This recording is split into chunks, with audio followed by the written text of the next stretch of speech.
My name is Lily Faulk. I am a studio artist at the University of North Texas. My current artwork centers around the mediums of wood, oil paint, jewelry making, and sculpture. Today I've compiled some of my most recent works made in spring of 2025 to share with you. Let's begin. In this first piece, I'm going to discuss the methods I used when making the artwork and save its conceptual nature up for interpretation. Life versus Heard as Nurses was made on 12 by 16-inch birch wood panel. I changed the wood's composition by torching, carving, and engraving. I then added color and ghostly figures with oil paint and color pencil. Experimenting with an ancient Japanese preservation method for wood called shu sugi ban, I torched the surface in entirety to a char and distressed the wood to enhance its durability and aesthetic appeal. I went back in with carving tools, trying techniques against and with the wood grains. Taking a closer look in these detailed shots, the image on the right shows how the birch wood responded to carving into the grain vertically, which resulted in large chunks of the wood to be removed by the tool.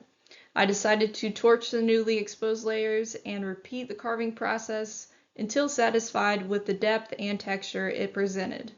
This is my first time using a laser cutter machine, and I felt like it was only right to play with overlaying images and abstracting them in unique ways.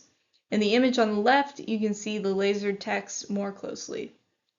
Moving on to another woodwork titled Rusty and Renee, made on 12 by 12-inch birch wood panel. I used a wood burning tool, Dawn dish soap, ink, and color pencil. This piece is a reflectional sentiment to the generations of people who have walked the path of God before me, from personal destiny to generational legacy. My goal was for the artwork to transcend my achievement of completion into a place for the married couple, Rusty and Renee, to remember their beginnings together and be able to hold the value their presence has in my heart.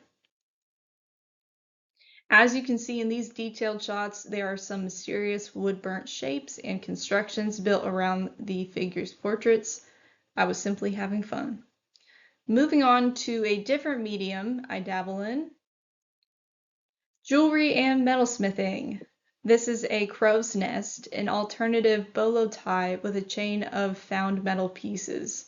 Copper, bronze, and nickel were discovered, ranging in a variety of metalsmithing methods, including fold forming, stamping, and wire weaving. I die formed the crow that sits in the center, soldered the eclectic found metal pieces together, added stones to ornament the composition, and heat patinaed it in entirety. Unfortunately, at this time, this is the only completed photo I have. It is currently being shown at the UNT CoLab in Denton, Texas, from April 4th to the 19th.